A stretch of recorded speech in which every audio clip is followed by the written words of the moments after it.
Unanimous. There's never been, nobody ever believed this. Countries that 4 months ago didn't like each other, and now they're all allied together.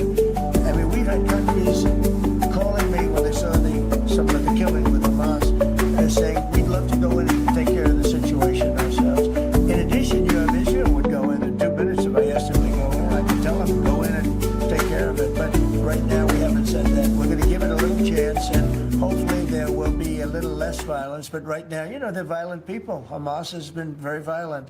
But they don't have the backing of Iran anymore. No, they still have the backing of Iran. Really anybody anymore. They have to be good. And if they're not good, they'll be eradicated. Then let's see it happen already. Let's see them be eradicated. Tony Katz today. The radio show's about to begin. We've got President Trump meeting with the Australian Prime Minister happening in the cabinet room of all places. Of course, questions about Israel coming up. A lot of questions about China. Always remember this is about submarines when dealing with Australia. Absolutely. So we've got ourselves the Arturo Fuente. We are smoking. We are feeling good. Let the show begin. Specific $8.5 billion pipeline. There'll be $1 billion contributed from Australia and the United States over the next 6 months with projects that are immediately available. There's 3 groups of projects. Ones that are joint activities between Australia and the United States, such as Alcoa. Secondly is projects that will be US investment that the US will undertake in Australia, including processing, and then ones that Australia will undertake, some as well. One of them is Australia, the US and Japan as well. So what we're trying to do here is to take the opportunities which are there. Australia has had a view for some time, a bit similar to putting America first. Right. Our plan's called A Future Made in Australia, which is about not just digging things up and exporting them, but how do we make sure that we have across the supply chains with our friends being able to benefit, seize those opportunities. So we certainly see part of what this is about isn't just digging things up, it's also about processing. That is the Prime Minister of Australia there in the cabinet room with President Trump. You've got the AUKUS agreement, which is Australia, United Kingdom, and the United States. This is a conversation, of course, about submarines. There is no conversation regarding the United States and Australia that isn't about submarines first and over-the-horizon capability against China. Tony Katz today, what are you doing? Find everything at TonyKatz.com. The president has been a little on fire. Somebody almost cracked the chandelier. That made him angry. And then there was the Australian ambassador who I guess is not a fan of Trump. One of the press brought it up, and Trump's like, well, I don't like you either. And then conversations about what Hamas is doing in violating the ceasefire. Of course, Hamas violated the ceasefire, but this is exactly who they are. But no, Mr. President, Iran is not no longer supporting Hamas. Of course they are. You have to end that money flow.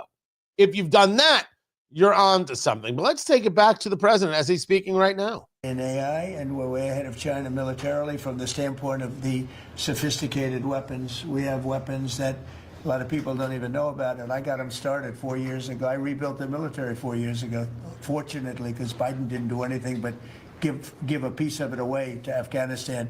Fortunately, as much as it sounded like it was a small part of what I built, but the Afghanistan giveaway was one of the worst. That was probably the most embarrassing day in the period in the history of our country.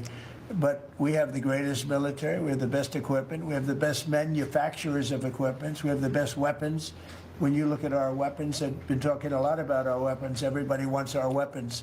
But it's great to be working with Anthony. It's great to be working with the people of Australia because they also, I mean, it's a smaller country, but you have done a fantastic job in weaponry and the kind of things. So we do a lot of joint work together. Our militaries work very, very closely together. We've been really an amazing ally when you think of it, right? There's never been any games. We're strongly committed, and they're strongly committed. There are some games with other countries, but there haven't been games with Australia. Australia's going to try and get lower tariffs. That's coming. Where do you come from? I'm from Australia. Who are you with? The Sydney Morning Herald. nasty guy. Go ahead. Oh, sorry, I was just going to ask. All right, go ahead. On in your first term, you worked with two Australian Prime Ministers, Scott Morrison and Malcolm Turnbull, you might remember. Right. They're from same side of politics as you. Mr Albanese's different side. Can you tell us a bit more about what it's like to work with Mr Albanese compared to those two? Well, I got along. I mean, that wouldn't be fair because, the man on my right has a big advantage. You know that, right? But I think he's doing a really good job, and we've had a very good relationship. I don't want to compare one with the other, but I'll tell you, this one is. They really have a great prime minister. Thank you. All right, great. Love everybody up. Okay. That's not what I'm here for. I want to hear about policy. Come on, let's get back to it. In 28. Let's love fest if you don't mind. President Putin on Thursday, did you discuss his ongoing attacks on civilian areas in Ukraine? This is a question about Putin You in talk- Ukraine you right say now. cut it out. You say show. Yeah. the Being asked by the articles American in press. face. I President did. Trump. I did. But as you know, most of the people dying are soldiers. The soldiers that are dying in Russia and Ukraine, it's unbelievable. 5,000 to 7,000 a week. Can you believe it? And I look at that and I say it's pretty amazing. But in addition to that, there are attacks on Kiev and some of the other places. And it's human lives, but the big number of human lives are soldiers that are being killed in the battlefield. Anywhere from 5,000 to 7,000, sometimes more than that every single week. It's not even believable. It's a bloodbath. It's the worst since the Second World War, the worst number of people. And, it doesn't affect us in any way. We don't pay anything because now they pay us for the weapons that they get. The NATO is paying us for the weapons, as you know. It doesn't affect. I guess you could say that's a positive thing. They pay us, but I'm not interested in that. I did straighten it out. Biden gave them $350 billion. Can you believe it? And all they did is get deeper in. It's a shame. Gave them $350 billion. A lot of lives were lost. That's a war that would have never happened if I were president. But we do speak about that. I speak about all of the lives, but I do speak about the civilian lives. Yes. The First Lady has done such an amazing job on the Ukrainian children who were abducted by Russia. Would you support Senator Lindsey Graham's bill to declare Russia a terrorist state? And you have within your power, you're the most powerful man on earth. Why don't you just enable Ukraine to finish this war tomorrow? Well, if you knew anything about what you were talking about, you'd be able. You do. I don't think you do, really. I don't think you do because it's a little more complicated than that. But it sounds easy. We're in the process of trying to make a deal. If we make a deal, that's great. If we don't make a deal, it'll be a lot of people are going to be paying a big price. So, Quiet. now tell people to shut up. He's doing exactly what he does. I love his haircut. He's one of it. I'm going to try that. No, I love it. Go ahead. So, as we all know, China controls 90% of the global supply of critical minerals. They have launched attacks on Australian companies, primarily Lynas Rare Earths. What will happen to China if they don't play fair with this?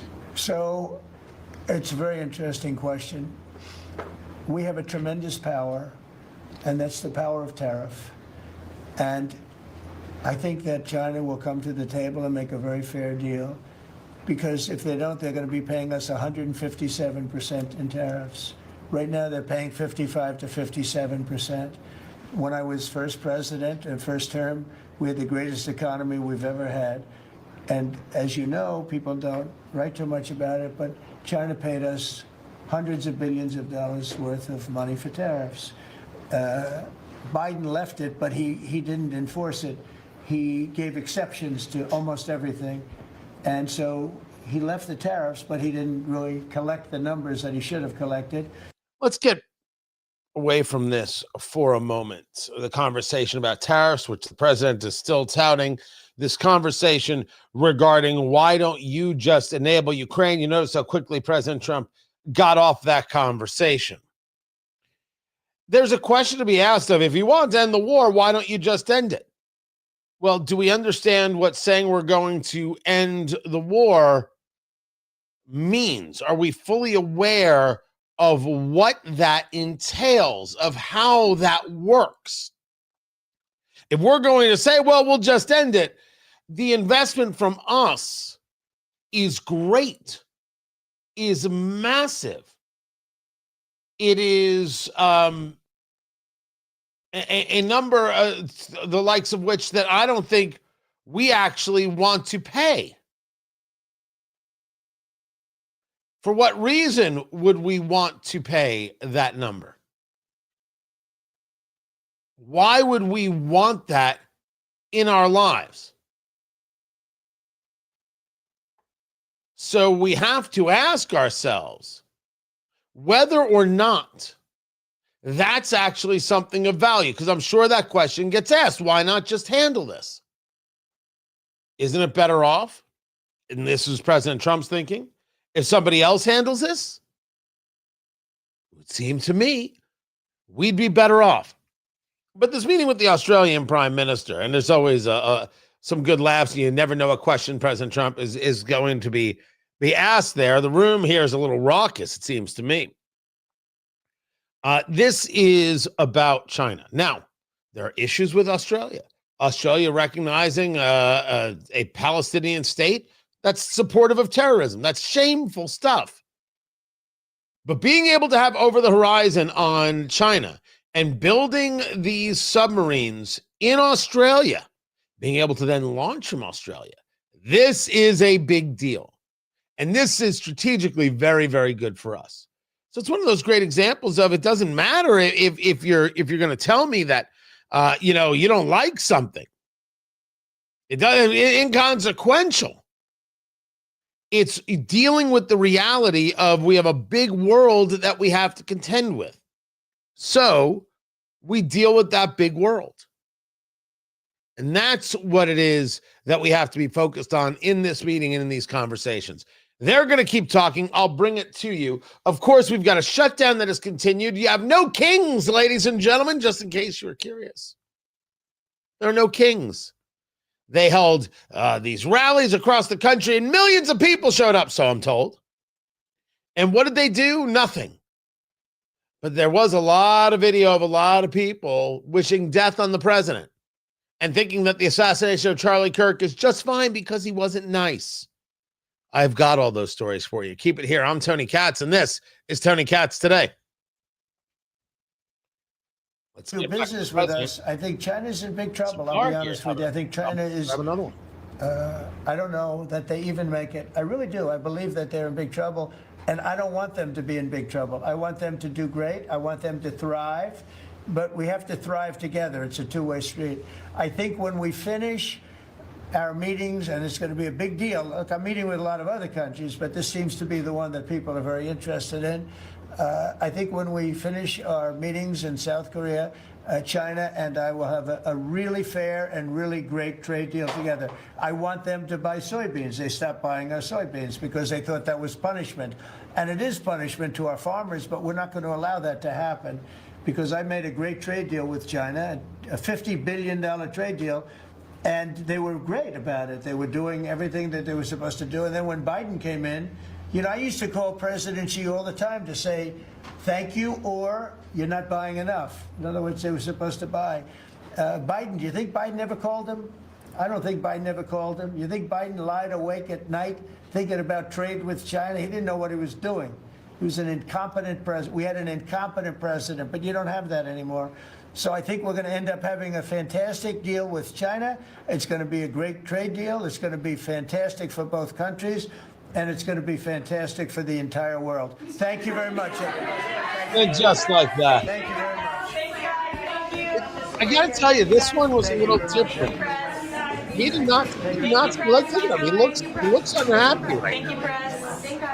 I'm not 100% sure what it is that went on right now, and nor why. Thank you guys. Keep going. Keep going. Thank He you, was press. not pleased at all as they worked their way out Thank you, press. of the cabinet meeting right there. That's not anybody cursing. That's just the sound right there. That's all you've got. Good to be with you. Tony Katz Today, producer Landon. How long till we're back?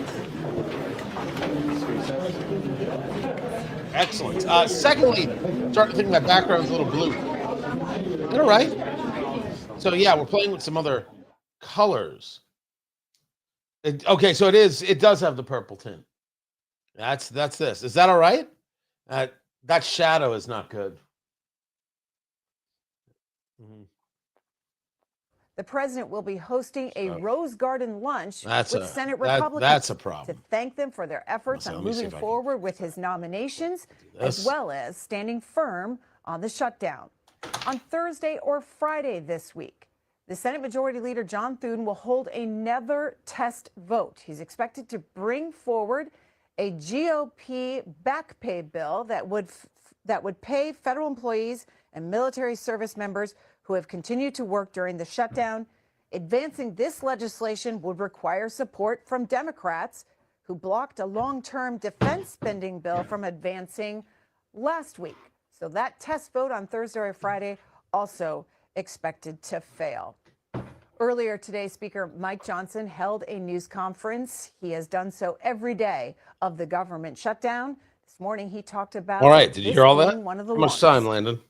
For those of you that are keeping track, Let's see. this will be day 20. How's that? Okay. Is that better? Since the Democrats recklessly shut down. Or is the it? United States I'm government. now the shadow. And the Democrats are making some very costly history here. Don't lose that in all that's happening. This is now the that's not supposed to be. longest shutdown in history. And when you look at it carefully, that's it is better. now already the longest full shutdown of all time.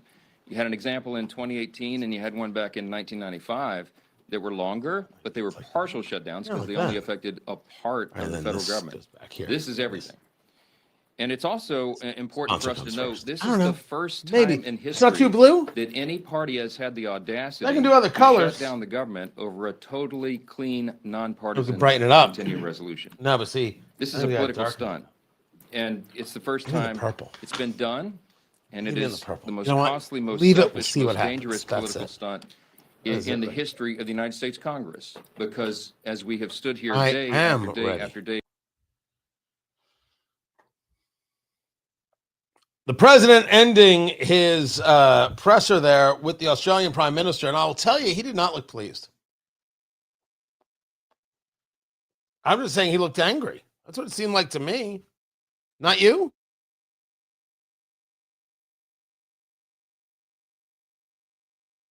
Like he was perturbed from the beginning, and it just went throughout. It was interesting. Tony Katz, he's usually more enjoyable. There's usually more banter, more back and forth.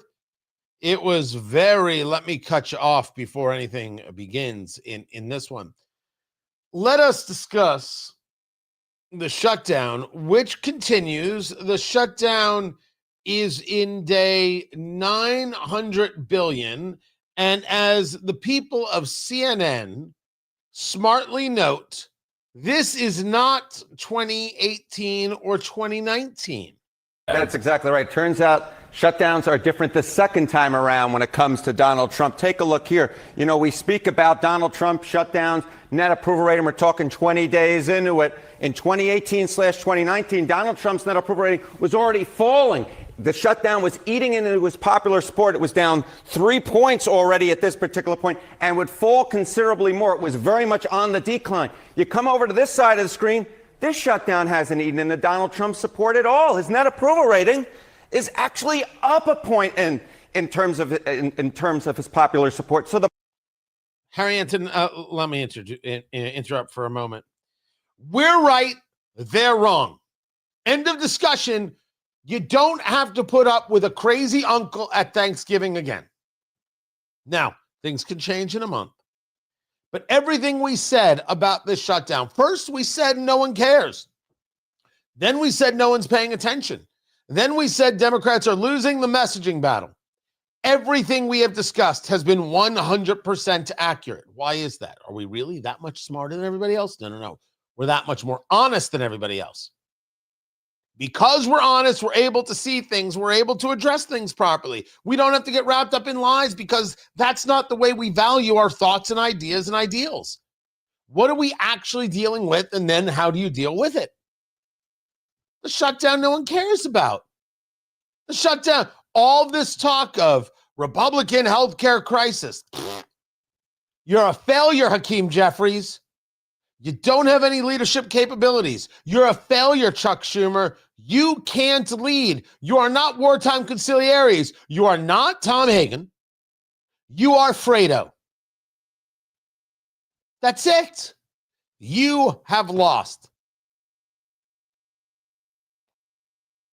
Let me ask you a question.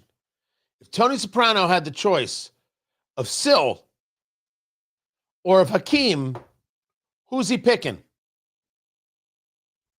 Who's he picking? I rest my case. This is an easy one to understand, but the numbers continue. The bottom line is this. The first shutdown during Trump's first term, 2018, 2019, was hurting Donald Trump. This one is not hurting him at all. There's no real reason Donald Trump might say, at least when it comes to popular support, I want to get out of the shutdown. What about the question of blame? Yeah, okay. What about the question of blame? Okay, you see here, you see Donald Trump's net approval rating was down 2018 to 2019. You talk about 2025 as net approval rating is up. It comes down to the blame game, a game I loved to play when I was younger. Blame Trump for the shutdown, a great deal. In 2018/2019, 61%, more than 3 in 5 Americans blame Trump a great deal for that particular shutdown. You come over to this side of the screen, look at this. It's a different world. It's a different world. 48% of Americans blame Trump a great deal for this particular shutdown. Behold our greatness. They should write songs to us. We were right from the beginning. We have always been correct. And right now, there are some angry, sad trolls. Some of them trying to get into the chat room, upset with us. Donald Trump this and Donald Trump that and Donald Trump the other. How about Donald Trump, your mother? They don't blame Trump. They don't blame Republicans. They blame Schumer. They blame Hakeem Jeffries because this is about their political future and not about Americans' future. Game over. 'Twas never thus. I'm moving on. I'm smoking the Arturo Fuente, by the way. We'll call this a victory cigar. Oh, things can change. Anything can change. You never want to celebrate too early. You're like those guys in the NFL who think they can drop the ball before they cross the end zone. No. Cross the end zone, give the ball to the ref, go back to the sideline, wait for the next play. Act like a professional, act like you've been there before. But we are correct in where the numbers have been and what has been happening. We are correct that absolutely nothing has changed to change these numbers from being true.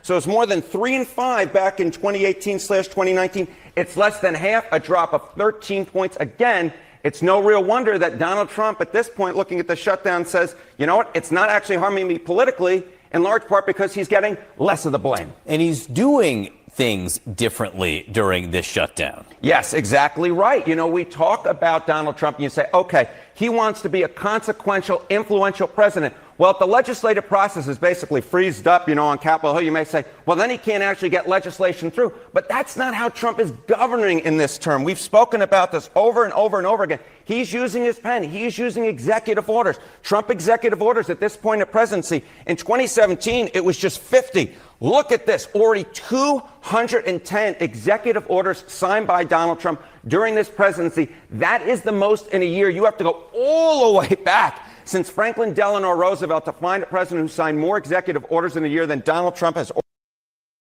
Now, the executive order conversation, this comes from having the 4 years. Because you had the 4 years of not being president in between, you had a lot of time to plan. By the way, yes, chat room, that is correct. Tom Hagen was not the wartime consigliere or consigliere, right? Michael used his father, but Tom Hagen, far more of a wartime consigliere than Chuck Schumer. So we'll just leave that as the point. If we're going to be talking about Godfather lore, you do have to do it accurately. But the numbers show us exactly that we have been accurate. And the number of executive orders here is being discussed by Harry Enten on CNN. This conversation goes to what was learned. What is it that they saw over the 4 years? What did they learn in the time they were out of office? And what they learned is move fast, move aggressive, move with purpose, break things, do not stop. And it is successful. And it's kept Democrats on their heels. And they can't keep up and they can't compete. This is quite possibly the biggest lesson. And one we did discuss that we hope the president would do. And man, he has done it even better than I thought. I'm Tony Katz. Keep it right here. This is Tony Katz Today. All right. Good to be back. Now just relax. So, yeah, we're okay with the purple. We can change it. We can go full Joe Biden red.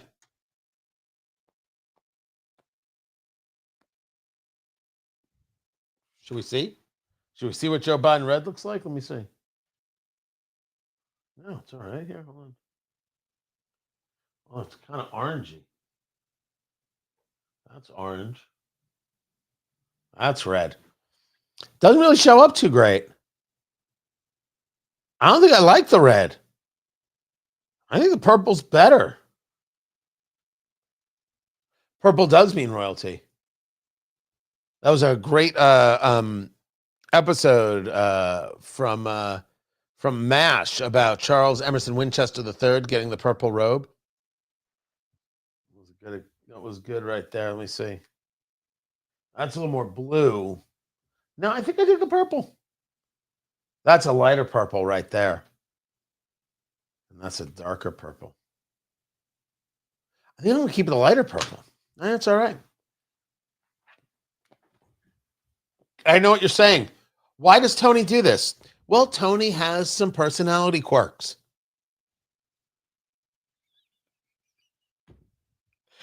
That is it.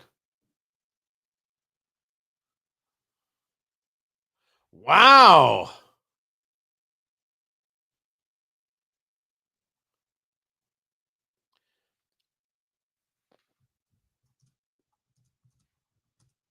Here is today's tweet of the day. All MAGA supporters are domestic terrorists. I had to block this dude. I usually don't block people on the Twitter X. I just mute. Just so listen, let them talk. I just got to move on with my day. But if it keeps them out of the chat, that's what I've got to do. No, I don't think Beth, a cream or a taupe is going to be right.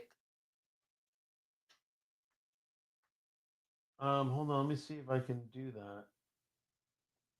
I don't even have a cream or a taupe, really. This is the closest thing I have, which is still in the purple category. So I don't have a cream or a taupe. Yeah. No, this is what I get. I think this is it. Who knows? See, that's just it. That's just it, Nicholas. I know you're kidding. I don't block free speech. This is my world. Ain't nothing about this free, kitten. You want to go out free speech? Start your own show.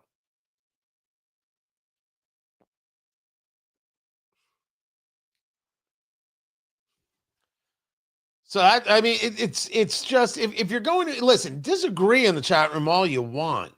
If you want to just go into some nonsense, screaming silliness about Trump, don't need it. And if you're going to call me Timu Limbaugh, that happens a lot, by the way. So there's this guy, Timu. There's somebody out there who's an elected official who likes to refer to me as Diet Rush. Okay. Sure. I'm not at the Rush Limbaugh level yet, but man, I'm not stopping. You don't think the commentary stops anybody, do you? Doesn't move anything.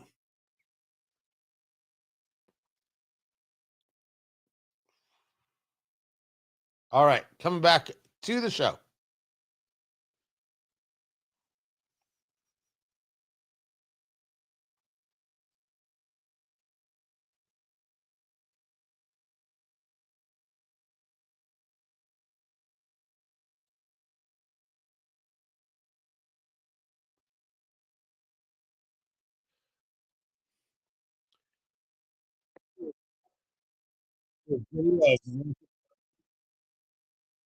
Park crowns. Is this what we're doing now? No kings, so we tear up the crown. Let me say it for the record. If Trump were a king, do you think you'd be able to have a no kings protest? Just starting with the basics. How could you have a no kings protest if we had a king? This whole dictator conversation is boring as sin. Just pathetic. Tony Katz today. Great to be with you. Find everything I do over at TonyKatz.com. The show sheet is there. You should subscribe. You can get that for free. Just go to TonyKatz.com and be a part of what we're building over there. We'd greatly appreciate it. An update on what's going on in Israel as Hamas has violated the ceasefire, which is not surprising for anybody who has any mind whatsoever. Of course, if you look at the Mehdi Hassans and if you look at the standard hatred class, they'll tell you, look what Israel did. No. We know that Hamas is murdering Palestinians, and nobody on the political left is saying a word about it because they don't care. We said on this show years ago, and you can quote me, feel free. What we said was, Alexandria Ocasio-Cortez, Congresswoman Ocasio-Cortez from New York, does not care about black or brown children. What would make me say such a thing? What would make me say such a thing is, of course, that when Donald Trump was president in the first term, there was Representative Ocasio-Cortez at the border dressed in white crying for these poor children locked in cages. The fact that she was nowhere near the border, the fact that she took pictures near fences that you could simply walk around, it was a photo op, it was ugly, it was a lie. But when you are in the gaslighting business, as she oft is, one is not surprised by the thing. One is not surprised by the level of gaslighting. We're not surprised by the fact that she lies. What happened next is Joe Biden became president of the United States and ran the country for a solid 6.5 months before the auto pen and the cabal did. By the way, wait till you hear Karine Jean-Pierre saying, I never noticed any mental decline in the president. Sure, he got older. We all acknowledge that. You didn't notice, but you did acknowledge where, how, and when. Oh, such a fraud. She's selling a book. Such a fraud of a person. My goodness gracious. When Joe Biden was president, children were being trafficked across the border daily, hourly. Lives in the balance, hundreds of thousands of people and tens of thousands of children missing once they got to the United States. Lord only knows where some of them are now. Still being trafficked, slave labor, sex labor. We can't imagine the horrors of some of these people that they would commit on children, nor the horrors that these children might still very well be living through today. And there was not one photo of Congresswoman Alexandria Ocasio-Cortez crying at the border under Joe Biden. Therefore, everything she said about Trump was only for the cameras, only for show, only for posturing, only for propaganda purposes to go against the president. She does not, did not, and continues to not care about black and brown children being trafficked at the border and left for dead or worse. I apologize for nothing. And it is in the same way that all of those college students, they're grown men and women, all those professors, all of those Hollywood elite lowlifes screaming about Israeli genocide, such garbage, that when you see Hamas rounding up Palestinians, putting them on their knees and shooting them behind the head, in the back of their heads, I should say, and they say nothing, they never cared about a Palestinian life ever. It's a lie. The United States was warning the countries involved in trying to bring a peace effort to Gaza. They gave warning to Turkey, warning to Egypt, warning to Qatar, that Hamas was planning an imminent attack on Palestinians in Gaza. Quote, this planned attack against Palestinian civilians would constitute a direct and grave violation of the ceasefire agreement and undermine the significant progress achieved through mediation efforts. The United States and other guarantors remain resolute in our commitment to ensuring the safety of civilians, maintaining calm on the ground, and advancing peace and prosperity for the people of Gaza and the region as a whole. They sat there in Sharm el-Sheikh in Egypt and they signed this agreement. And there's Hamas murdering Palestinians, and there's the State Department saying bad things are coming. Then you had anti-tank rounds hitting Israeli forces. And by the way, they did not advance over the yellow line, which is this new demarcation line. They were where they were supposed to be. 2 IDF soldiers killed. The IDF responded as you knew that they would. And what did the leftist nonsense lying, I do it all for the cameras because I want dead Jews, Israelis, and Americans say? Look how Israel violated the ceasefire. Bunch of lowly, low-rent frauds. All of these people. Frauds and posturing like Representative Ocasio-Cortez talking about the border. So what happens now? How does this resolve? And I put forth to you, I have absolutely no idea. Because what we're looking to do, or what we should be looking to do, is see how it is these nations move Hamas out and get investment in. And to something the president said earlier, Iran is not supporting Hamas. I haven't seen this. I haven't seen any proof of that at all. As far as I can tell, yeah, they are. Of course they are. In large measure, they are. Has the money flow stopped? Because if the money flow stops, well then. Actually, this brings us to a little more of an interesting point. Hamas has returned 12 dead hostages. They are slow rolling it on purpose. As much torture as they can exact on the Israelis, that's what they're doing. That's who they are. And yes, you'll find that it's not intact bodies, and you'll find that some people never get returned. This is part of their plan. This is who they are. Why in the world? It's not that I'm opposed. I'm thrilled that the living hostages were returned. But I have been left to wonder why Hamas did it in the first place. Why did Hamas return them? What was the threat? The threat is still the threat is still the threat. We're still in the same level of status quo. But they don't have the same negotiating capability that they had because the 20 hostages have been returned alive. So the question is, why'd they do it? Now, I would assume that the answer was their financial overlords living the good life in Qatar said, you know what?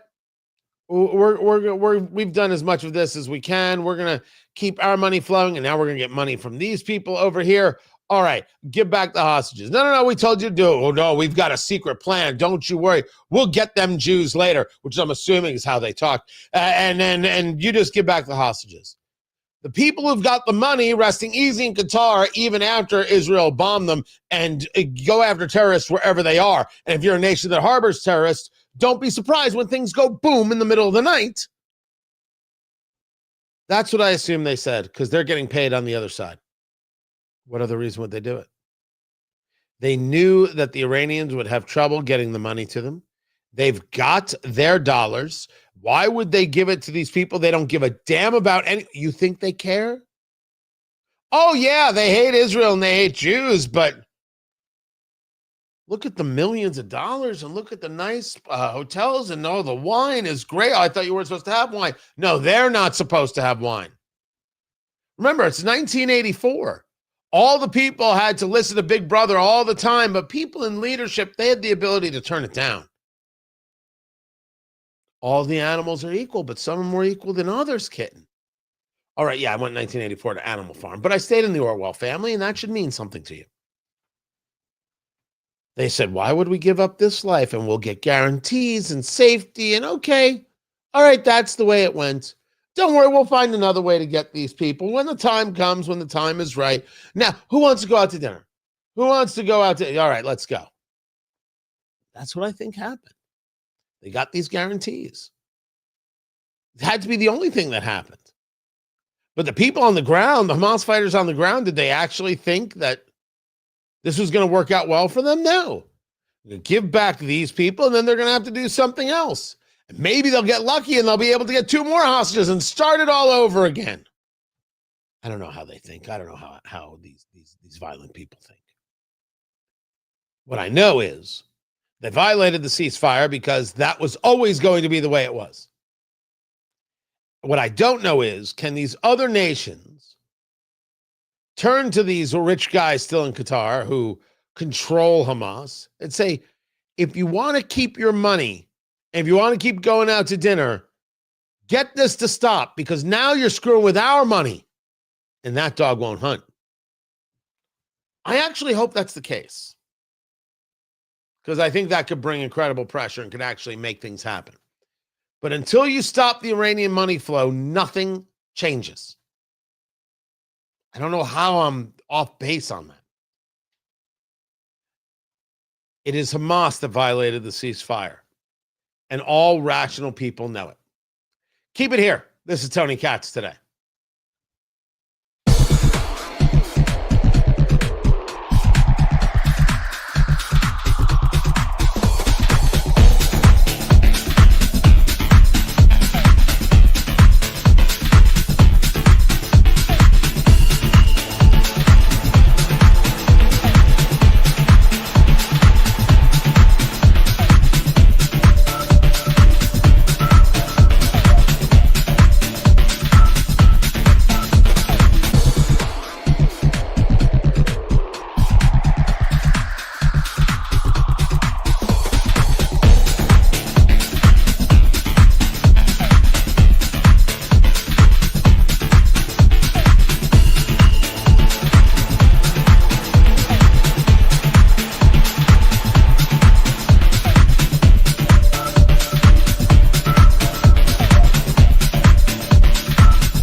It's a little better. I think that's a little better right there. And then you've got this right here. Let me actually do it with that. Yeah, maybe a little better, a little lighter. So therefore, this looks a little brighter in this area where we are. That's right. I obsess about it in the breaks too. You've got questions. I have got answers. No, that break music's better than the other break music. That's the standard break music that I've got going on right there.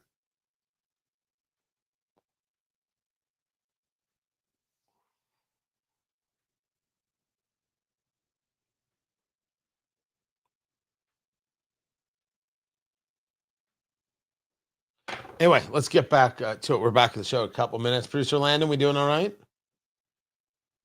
We are doing okay. We're getting there bit by bit and piece by piece. I've got a whole thing on No Kings that I will I will get to, I promise. I've got that coming up, and I've got a bunch of audio that I haven't gotten to yet. Oh, President Trump saying Hamas has to behave or we're going to eradicate them.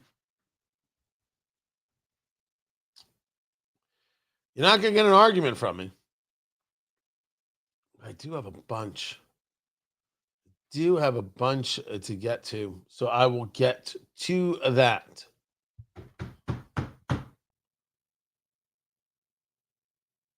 All right. And of course, your questions. That's a kind of low-key day today.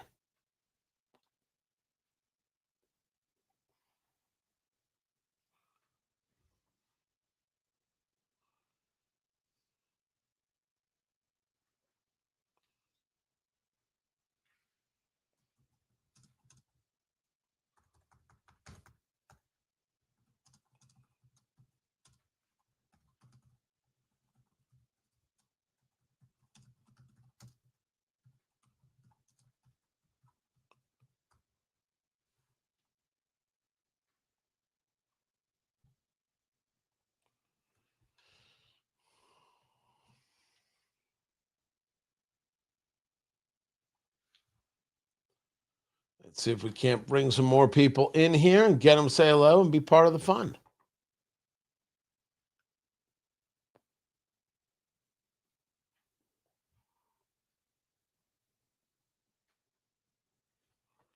Wait, Beth, what feels frenetic?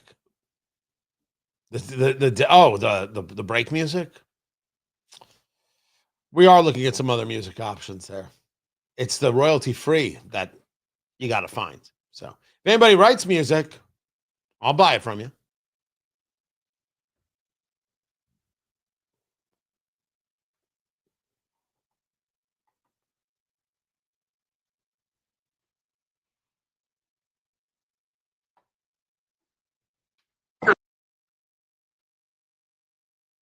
I think it's a joke. I looked at the people. They're not representative of this country. And I looked at all the brand new signs paid for, I guess it was paid for by Soros and other radical left lunatics. It looks like it was. We're checking it out. The demonstrations were very small, very ineffective, and the people were whacked out. When you look at those people, those are not representative of the people of our country. Mr. President, besides San Francisco. Whacked out. That was President Trump on Air Force One talking about the No Kings rally. I will get to that. They took place all across the country because, well, Democrats don't have anything else they can do. They don't have anything else, any other way to connect. They can't connect on policy. They can't. So they've got this. I will share more about that coming up in a little bit. And then I have Speaker Johnson talking about the shutdown. And the Democrats are making some very costly history here. Don't lose that in all that's happening. This is now the third longest shutdown in history. And when you look at it carefully, it is now already the longest full shutdown of all time. You had an example in 2018 and you had one back in 1995 that were longer, but they were partial shutdowns because they only affected a part of the federal government. So what you have is Democrats saying we have to shut down the government to save health care, but no one's buying. You know what they're seeing, the American people? You know what they are paying attention to? The fact that gas prices are down. I had brought this up a little over a week ago. Like I don't do that much driving long distance, right? I don't do those things for work. And so I don't pay as much attention as I should. But I've been asking, and I have been paying attention over the last 2 weeks. I live in central Indiana, and we have abusive, ridiculous, garbage gasoline taxes here. It's gross. Yes, Republican state. With Republicans like these. You feel that way too where you live? I get it. The gas prices have been under $3 a gallon. Regularly and in the 270s. Gas Buddy saying the nationwide average for gas, $2.98 a gallon. And we are seeing West Texas crude coming in at $57 a barrel. Right now, as I speak to you, $57.09, that Brent crude. So that's coming out of the oceans, the Brent. That's $60.63. So these were things that were dedicatedly in the mid-60s. We have seen spikes into, especially with the Brent, $70 a barrel, $71, and the West Texas crude in the 66, 67. Now we've got West Texas in the 50s.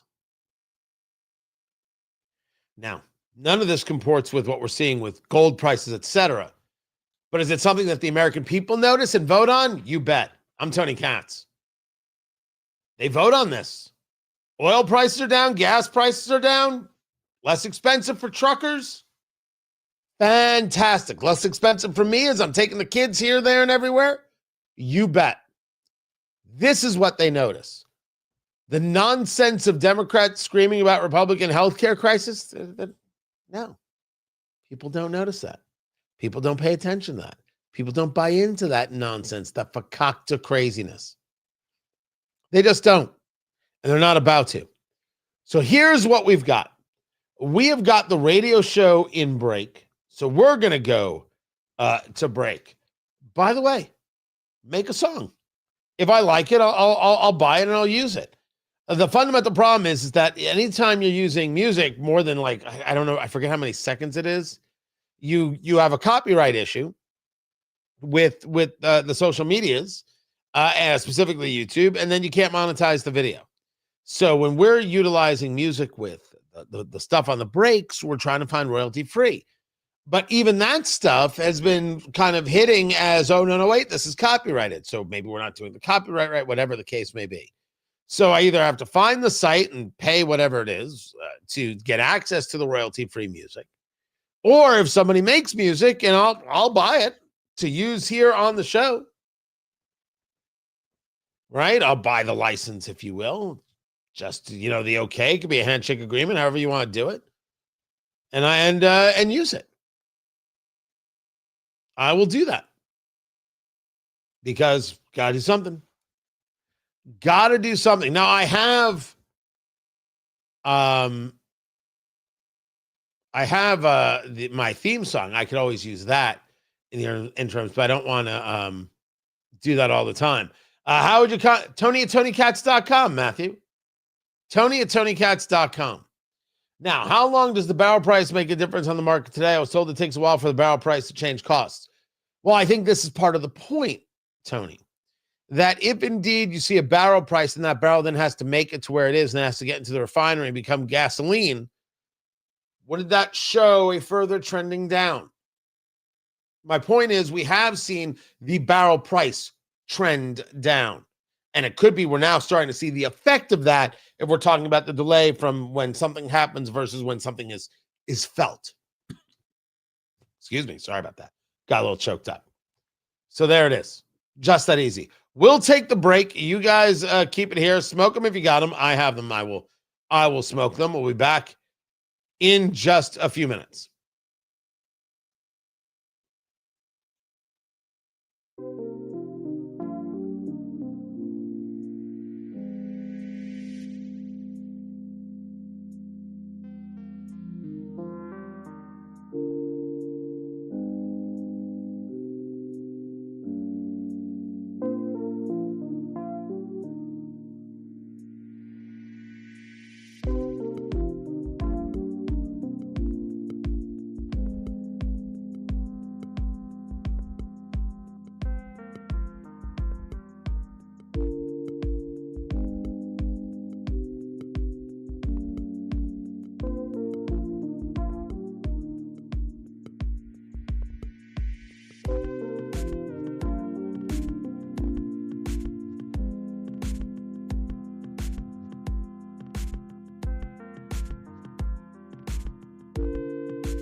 Much better. That was weird. Tony Katz today. Good to be with you guys. We are smoking Arturo Fuente here. This is the Hemingway signature. This is what I'm smoking. Look at that. Boom, boom. Look how beautiful. That's what we are smoking. No kings, they say to me. Let us talk about this AstroTurf, but recognize that its organization versus its attendance are two different things. And that's why it's so problematic and so dangerous. We'll get into it. I'm Tony Katz. The show is Tony Katz Today. Be sure to go to TonyKatz.com and subscribe. It's free. If you want to be a supporter, I'd greatly appreciate it as always. Let's do some radio. Let's go.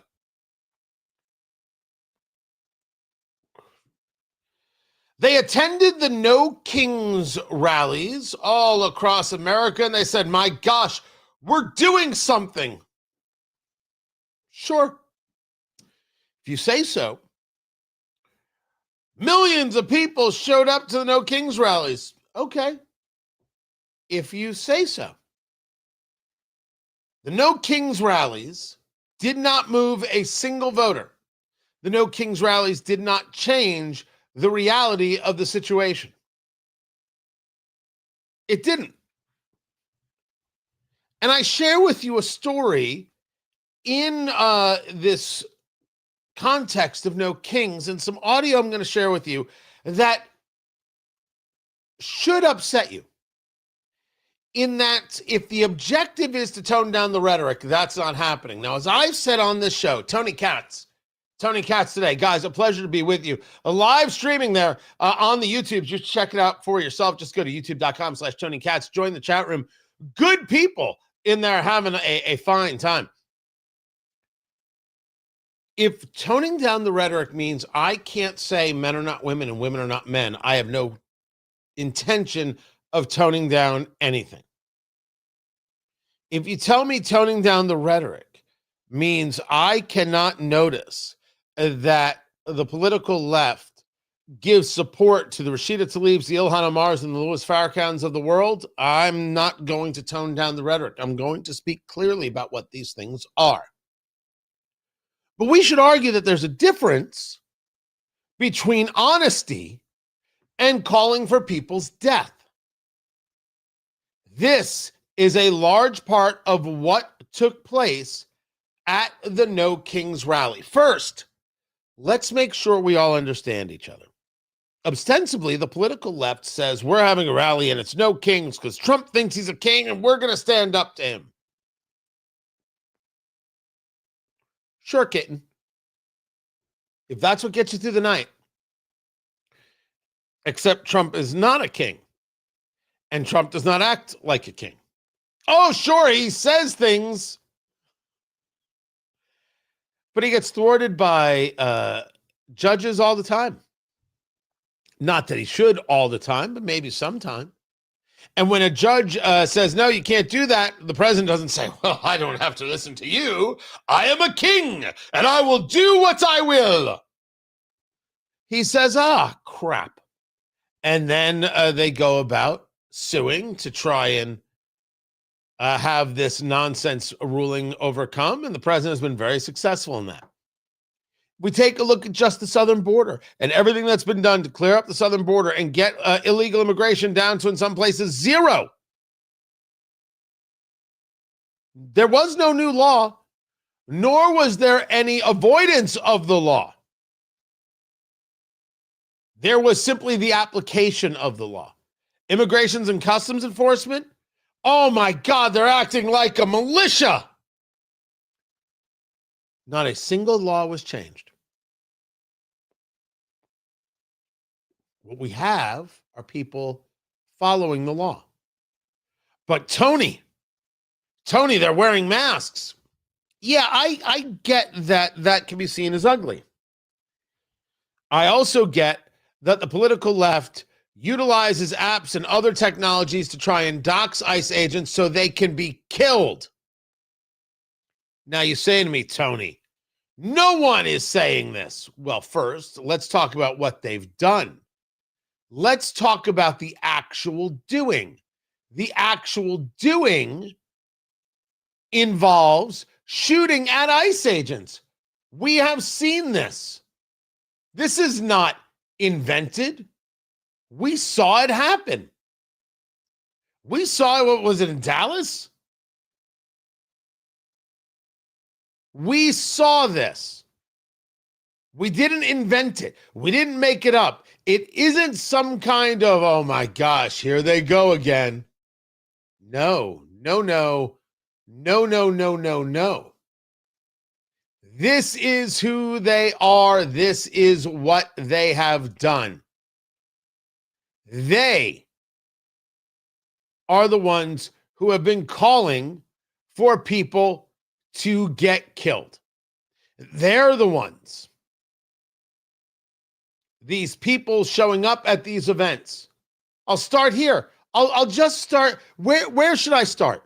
Should I start at the basic disgusting, or should I start? All right, I'll start with the basic disgusting.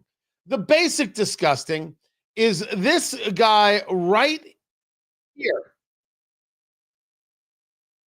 who's holding a sign that reads, "Would you like to kill some Nazis with me?"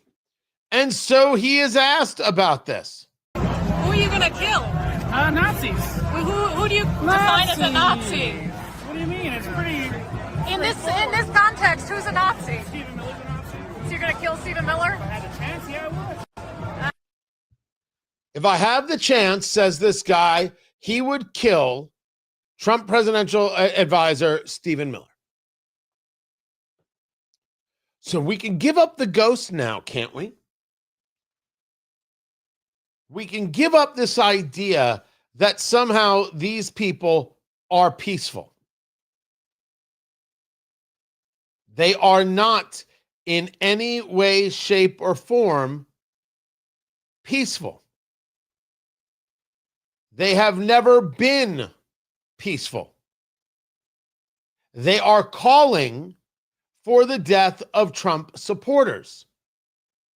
Some, like this guy right here, calling for the death of the President of the United States himself. 8647, explain it to me. I like the colors. Kill the son of a bitch. Kill who? He's 47th president. This guy is wearing a sweater, older gentleman, white mustache, cane. He's walking with a cane, ladies and gentlemen. And he has a sweatshirt on that says 86 and then underneath it 47. And he said right into a video camera, kill Donald Trump, kill the 47th president. And then when asked his name, he gives his name. This is what took place at the No Kings rally. Now, maybe you still don't think that they want Trump supporters dead, the people who attend these events. Maybe you think this is just about Donald Trump. Enter this woman, or the video from the Daily Signal. We need to get ourselves together, and we might even need to be a little bit meaner, because the Republicans don't mind being mean. And by mean, what do you mean? Do you mean protesting? Do you mean... Maybe we have to, I don't know, stop being so nice. Because you seem like a pretty nice lady. I'm a pretty nice lady, but I can be pretty mean, too. So what do you think they mean by not be so nice? First, did you think they were nice? Secondly, what do you think was meant by this idea that maybe they shouldn't be so nice? I will now share with you what it is she means. Okay, and I have to ask this because people on the other side are going to say that they feel like the Democrat Party has been mean. Recently, with Charlie Kirk being assassinated, It's a piece of garbage. Of course we were mean. I am so tired of people saying, oh, but, you know, it's a terrible thing. No, Hitler is dead. I'm glad Hitler's dead. Evil people have no place in my world. He was a hateful human being. It was disgusting, the things that he said and did. I don't have time for that. I'm sorry. Now, she just told you that Charlie Kirk deserved to die. She told you point blank that he was garbage. She told you that he said terrible things, and we can't have that. Who exactly is acting like the king? Who exactly is acting like the dictator? I don't like what you say, so you die. You do not get the First Amendment. You do not get to be protected. You don't have the right to say those things. You get killed. And because I am a progressive elitist, well, that's the way it had to be. We can't have those people in our midst. And of course, she's an older liberal white woman, because liberal white women are the absolute worst. They have stated they want to kill people connected to the president. They have stated they want to kill the president. And they have stated they want to kill people who are engaged in a conversation they simply dislike. And then they set up effigies of the President of the United States. And they set them up like they're piñatas. And they have children stabbing them, hitting them, attacking them. Who can I give the knife to next? Who wants to hit this effigy of Donald Trump next? A guy in a t-shirt that says blank ice.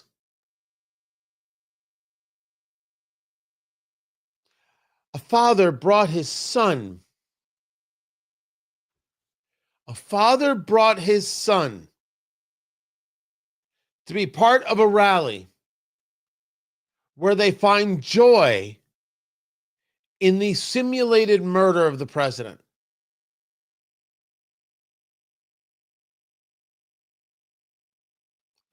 That's no kings, ladies and gentlemen. That is what they do. That is who they are. I put forth to you that the crowd was significantly older than it was younger. Oh, there were certainly younger people there. All the anarchists are going to show up because they just want to burn things down. They don't care that you bring your politics. They only care if you brought matches. They teach younger generations not to find love, not to believe in the Lord, if that's your thing. They don't teach about tolerance of people's political views. They don't teach about the ballot box. Here's the enemy. Now beat him and stab him. I coordinated and organized a good number of Tea Party rallies back in the day. I spoke to crowds of thousands. No one ever said, kill the enemy. Kill the people we politically disagree with. It didn't happen. If somebody had an effigy, this is back in the day of Barack Obama, if Obama was doing something, they'd be thrown out so quick and make your head spin. Here, no kings. It is encouraged. The murder, the assassination of Charlie Kirk, they see as valuable. You think Butler, Pennsylvania was an aberration? It is for them the thing they want to try again. They said so. I want to kill his supporters. I want to kill him. It's okay that people who spoke about things I didn't like were killed. And here, let's teach the younger generation how it's done. Stab, stab, stab, hit, hit, hit.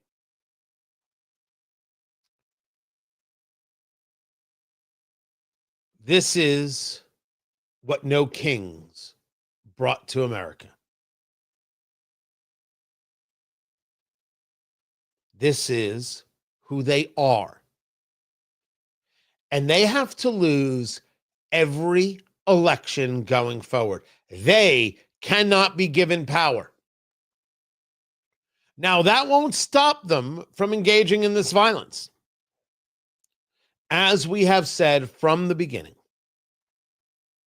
this will not end today. The only way out is through. It's going to take years, sadly, to get this violent headspace and mindset out of people. We have to do what we can to deal with the absolutely despicable boomer who is engaged in this. Never mind people of Gen X or millennials. We have to teach Gen Z and younger generations, this is not the answer. This is not the American way. We don't do that here. And we don't reward it with our vote. We don't reward it with power. We say no. We shun it. We disavow it. We walk away from it. And we keep it on the fringes where it damn well belongs. You want to know what No Kings was about? It was about normalizing the violence. Oh, sure, President Trump put out a bad video and Caroline Leavitt said some bad things. I'll get into that. But they aren't in favor. And they aren't creating the support for the killing. They're not advocating for it. The left is. I'm Tony Katz.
Welcome back, Tony Katz. Tony Katz today.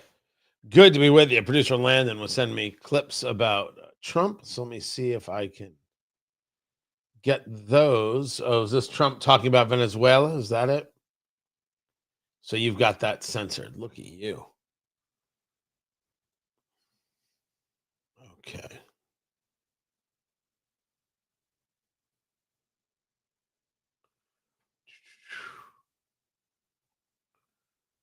See where this was.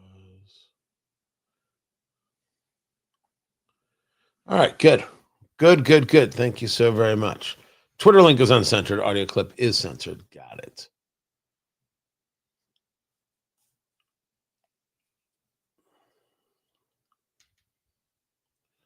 I got an email from somebody who wants to know if I want to talk to the New York City mayoral candidate James Manning.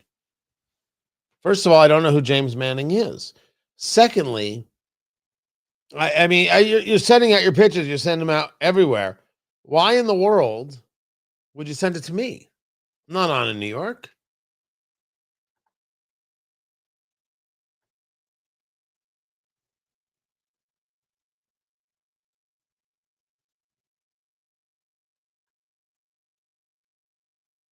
So I don't know why I get that.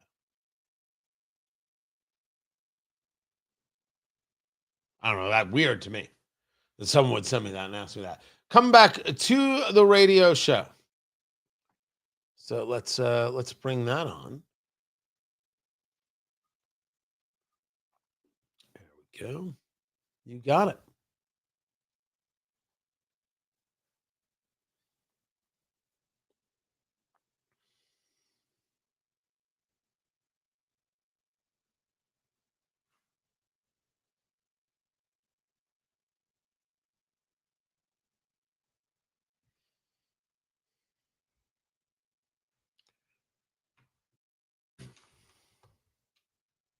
You authorize present CIA operations in Venezuela as part of... Well, I wouldn't say that, but some interesting things are happening around the world, I'll say that. Mr. President, it has been reported that Maduro offered everything in his country, all the natural resources. He even recorded a message to you in English recently offering mediation. What should we do to stop that? He has offered everything. He's offered everything. You're right. You know why? Because he doesn't want to around with the United States. Thank you, everybody. Thank you. Thank you, everybody.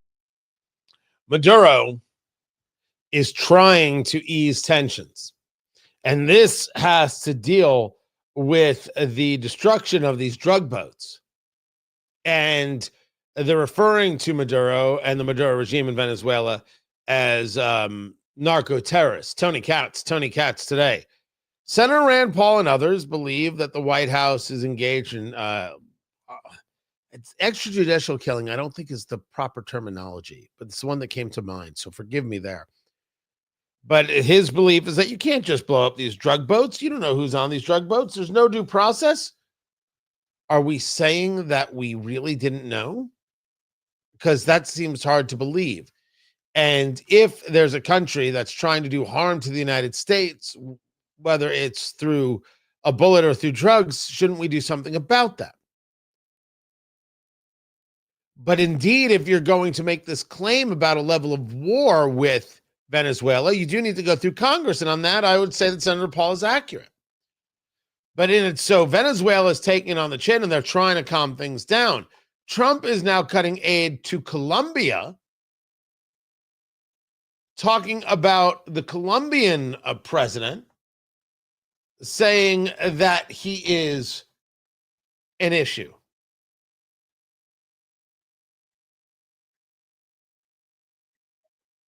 On a submarine that they were just fishing. This is a submarine. This was a submarine that was meant, by the way, this was a submarine that was meant for one reason and made for one reason, to carry massive amounts of drugs. He also referred to the president of Colombia as a lunatic. I think if you took some polls around America, they'd be very happy that we're taking a very strong stance against this drug trafficking into the United States. The president is going to get asked, can you take a strong stance while also engaging Congress if indeed we're declaring it a war? And if not, well, how many of these attacks can you do before Congress asks questions? I'm Tony Katz. I think that's at least a legitimate argument. I think it's an illegitimate argument to say, oh, the president can't stop this. Oh my gosh, these people weren't given due process. No, I don't. That doesn't follow any, I think, rational thread. You're claiming it's a military action. You're taking military action on an extended basis. That requires congressional authorization. I believe that is the legislative doing its job and trying its best to assert itself under the Constitution. I don't dismiss out of hand the commentary from Rand Paul. I don't think one should. The idea that you can't do anything about this stuff and somehow they have rights that we have to uphold. Nope. Nope.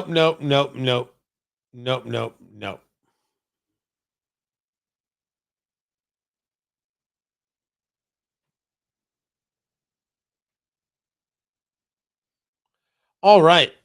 I would tell you what's going on social media, but dear Lord, I want no part of that. It has gotten, I mean, it's always been bad. It has just gotten horrifying. Absolutely horrifying where people are. The stuff that I'm seeing, the stuff that I'm getting. People have nothing else to do. Is that it? Don't they have a family they have to hang out with, or dinner to make, something? Every second is some kind of hateful, nonsensical. I mean, the objective really does seem, can they demoralize and get you to stop? What I would say is stop looking at social media. Absolutely. I post, leave it be. Nope, can't. Here is where I engage. Here is where I share. And people are into it, not into it, agree, disagree, at least appreciate it, keep going. That's it. People disagree with me in the chat all the time, but that's just disagreement. Disagreement is fine by, I think, all normal people. But no, it's gotten worse. It has gotten absolutely insane. The angry, the bitter, the hateful, crazed. All right, let me get this. Let me just put some things together, guys.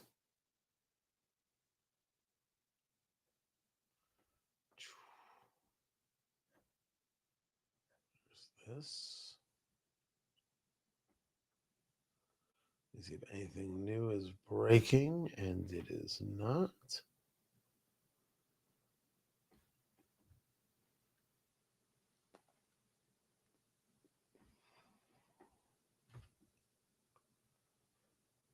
Get to this. Oh, not that.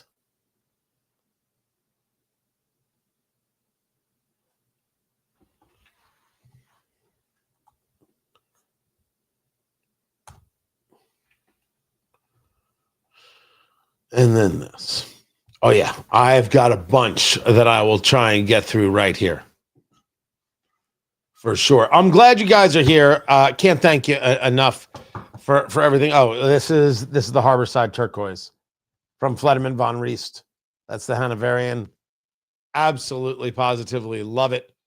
You want to go to Von Riest and use promo code CATS, shop.vonriest.com, promo code CATS. Get your discount. Incredible timepieces. They're so great. They're so great. And the ladies' watches are now out, and they're beautiful. They're spectacular. So that's the Harborside Turquoise Hanoverian right there. Fantastic stuff. Go to shop.vonriest.com, assembled right here in Indiana, and get yours today. Use promo code CATS. Let's go, Landon.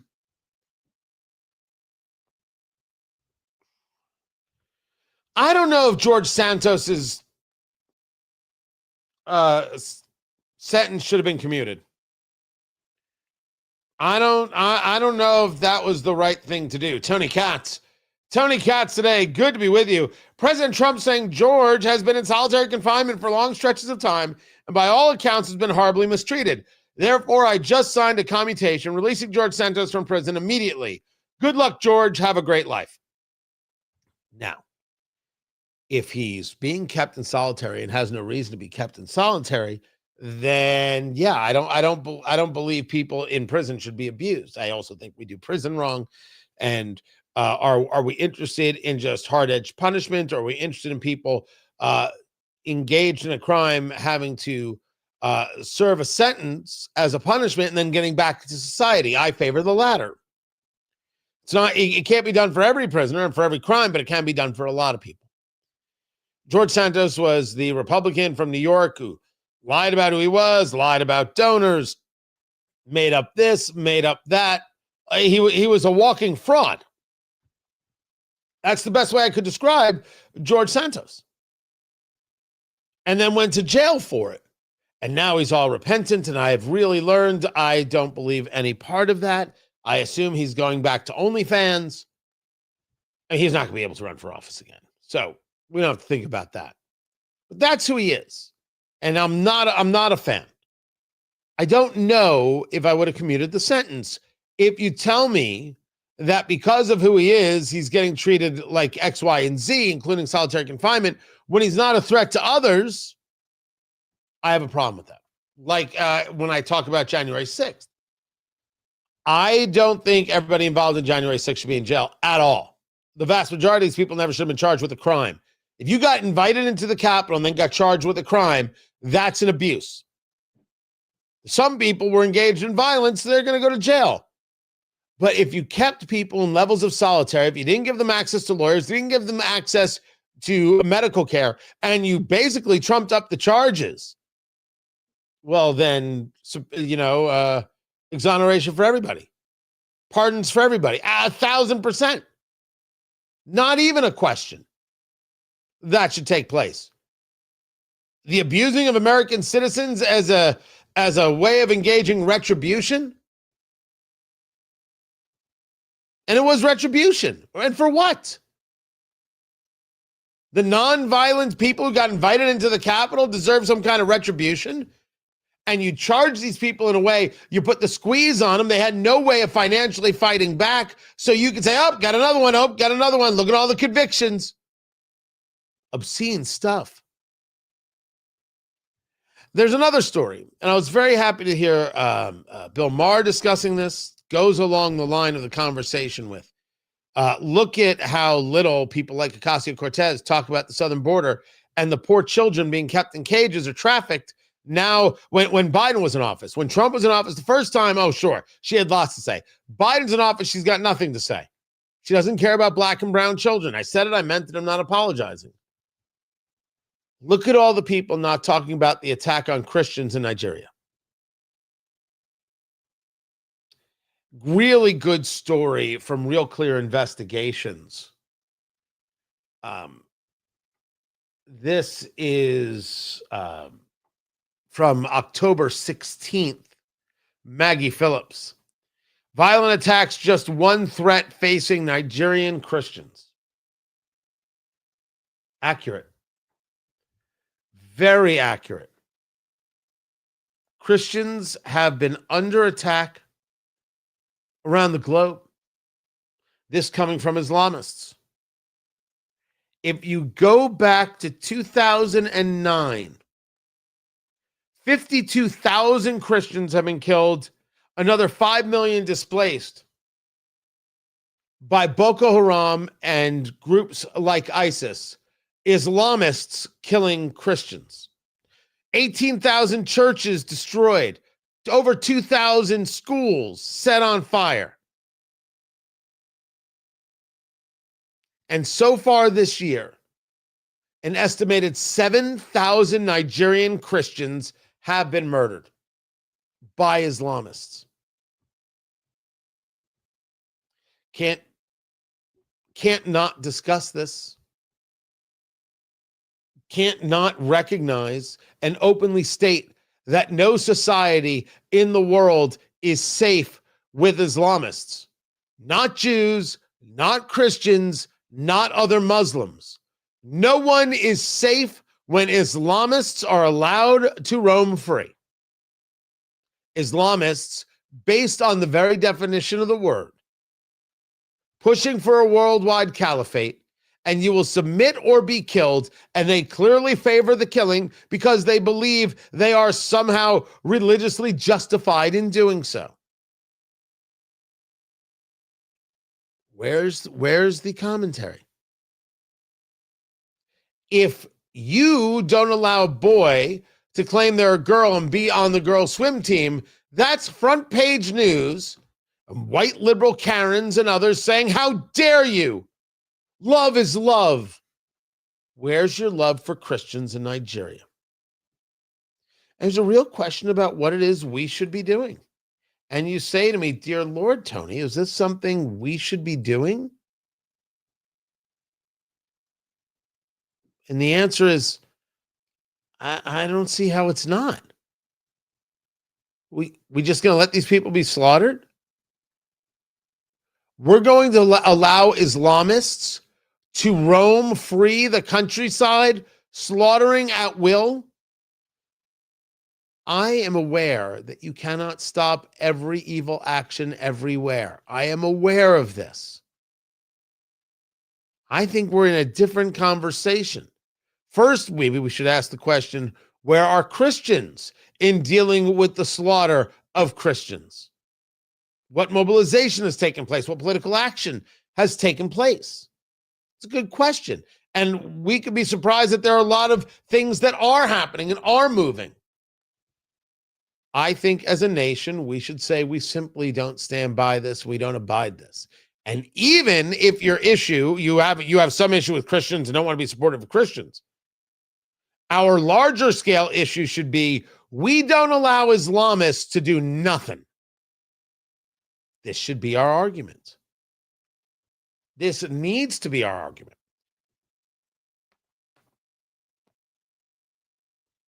So I commend Bill Maher for bringing it up.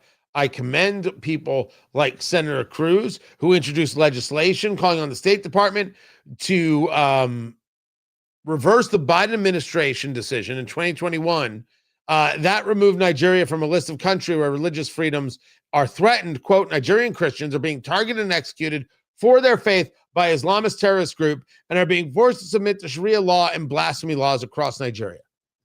And we should be clear, clearly not just Nigeria. We need to be people who stand up to that and say no. We need to help these Christians in Nigeria and around the globe fight, because we need to be the people who fight the Islamist threat. Then there's the Epstein files. There has been a release of documents regarding Jeffrey Epstein. These files mention people like Prince Andrew, the disgraced brother of King Charles in England, Bill Gates, Richard Branson of Virgin Atlantic, and Walter Cronkite. All people who were on Jeffrey Epstein's private plane.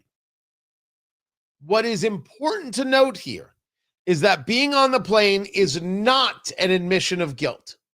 It absolutely is not. Just because Walter Cronkite was on a plane doesn't mean de facto he was engaged in sexual impropriety with children. What we need are the files. What we need is the information to find out who was and make sure they are brought to justice. And it could be these people. But just being named alone, Jeffrey Epstein had a lot of money and had a lot of connections. Just being named does not make one de facto guilty.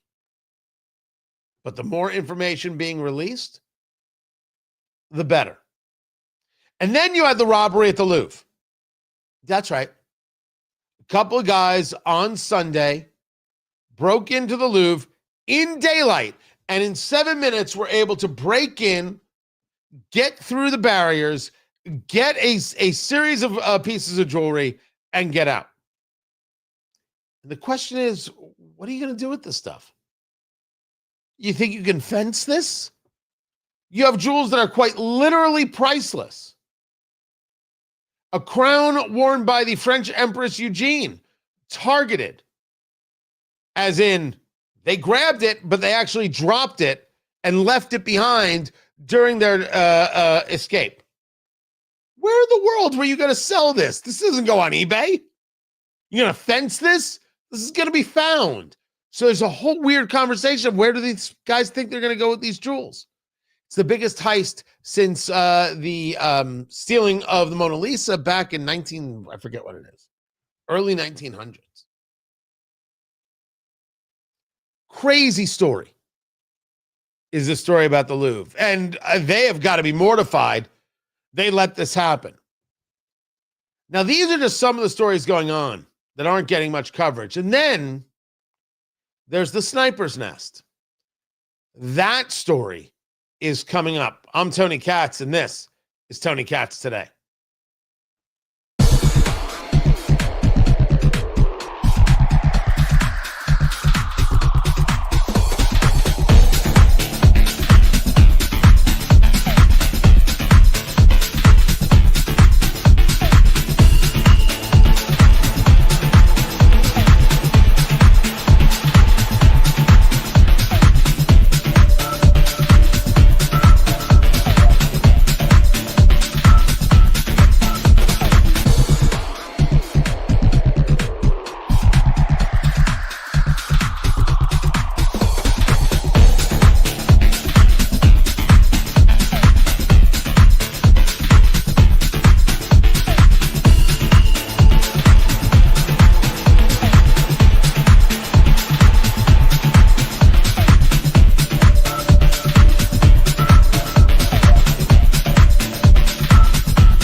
Welcome back, everybody. Tony Katz. Tony Katz Today. What is happening? What is going on? Let me go to the comments really quick.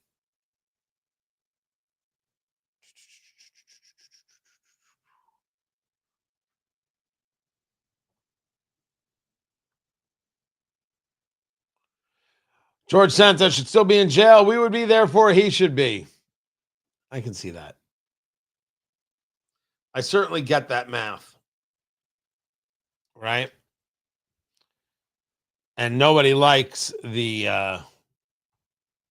idea of justice for me and not for thee.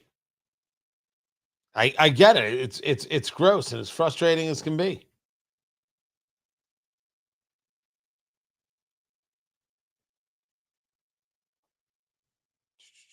What else? I had something else. Can't remember what it is.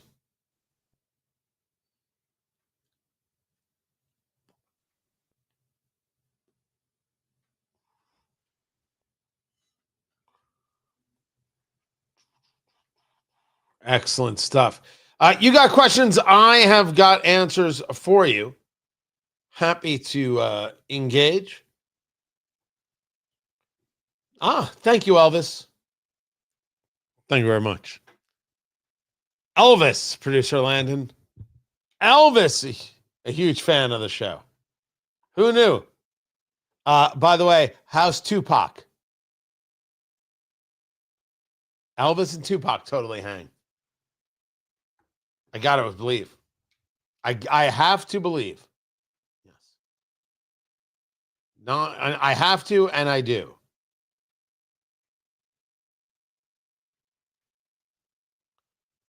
No, I did not see the Elvis biopic. You didn't like it? Oh, man. Did you hear that, Elvis? Producer Landon didn't like the biopic. Wasn't enough peanut butter and banana sandwiches? So, no, don't try and make up for it now. You don't like Elvis. Okay.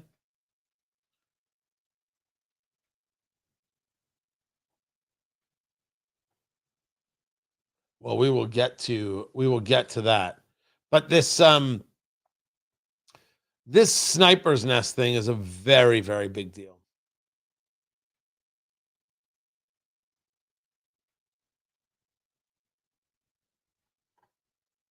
Very much so. And has to be discussed.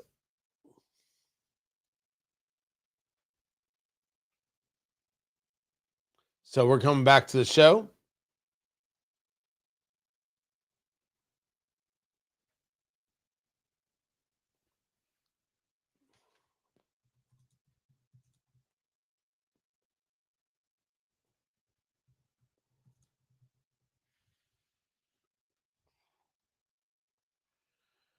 So what is the story of this sniper's nest? Tony Katz. Tony Katz today. Guys, so good to be with you. Good to be here. Find everything at tonykatz.com. If you had not heard the story, you had President Trump boarding Air Force One. This was on, I think, Sunday. And he was using the smaller staircase. And of course, the people who hate President Trump would say, oh, you see, he's not okay. Oh, he's mentally this. Oh, he's physically that. Oh, he has to use the small. It was done for security reasons. You're like, okay, explain it to me. What is the security reason? As reported by Fox News, White House officials said that the heightened security came after the U.S. Secret Service located a hunting stand on Friday with a clear line of sight to where Air Force One typically lands and departs. They were doing sweeps. They were doing a look in the area. They found this. They responded immediately. No individuals located at the scene, according to FBI Director Kash Patel. The FBI has since taken the investigatory lead, flying in resources to collect all evidence from the scene and deploying our cell phone analytics capability.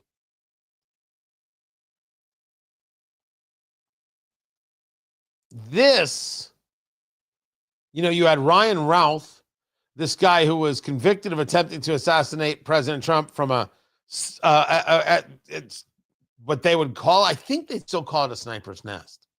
He had built alongside a fence line. This was the guy who, after he was sentenced to jail, grabbed a pencil, or was it a pen, and tried to kill himself.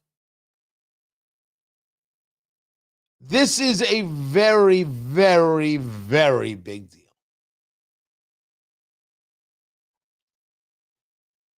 You heard us discuss what's going on with these No Kings rallies and these people who are very open about, oh, we should kill the president. Oh, we should kill the presidential advisors. Oh, we should kill people connected to the president. Oh, Charlie Kirk got assassinated. Who cares? He was a bad guy. Hey, look, here's a kid. Let's build an effigy of Trump and have this kid beat and stab the effigy of Trump. A few years back, former comic Kathy Griffin took a picture holding the severed head of Donald Trump, and people said, okay, this is too far. No. She was just too early. It's mainstream now. You would see plays with people assassinating Donald Trump. This is too far. No. This is always who they were. They were just too early. You know, what is the expression? Pioneers get the arrows, but settlers get the land. Right. That is what we're seeing. This is the normalized. This is where the party is. And there is no party leadership at all trying to stop it. None. See this thing, this sniper's nest? That's something they found where someone was trying to go after the president. What haven't they found? And who are they going after?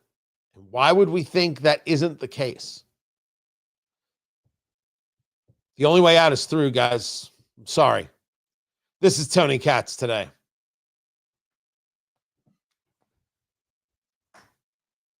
It is what it is, what it is. There's no way around the reality. This is the new way it is. And it doesn't end until it ends. And it's not going to end today. You're going to have a generation before people get this out of their heads that somehow political violence is just fine and no big deal. It's a massive deal. It is dangerous. It is horrifically dangerous. But it's who they are. And my only answer is they can't be allowed to win an election. You cannot have these people in power at all. And not only can they not win new elections, we have to go about primary challenging all the people who've been silent about this. They can't have power. There's a story about how the fundraising for the Republicans has really grown since the shutdown, which, okay. But now it has to be deployed to get people out of office, to call them to the carpet on this and bring in other people. Nonstop, every district, those districts that you can't win, it's Democrat plus 32, you got to run in that district. You cannot stop.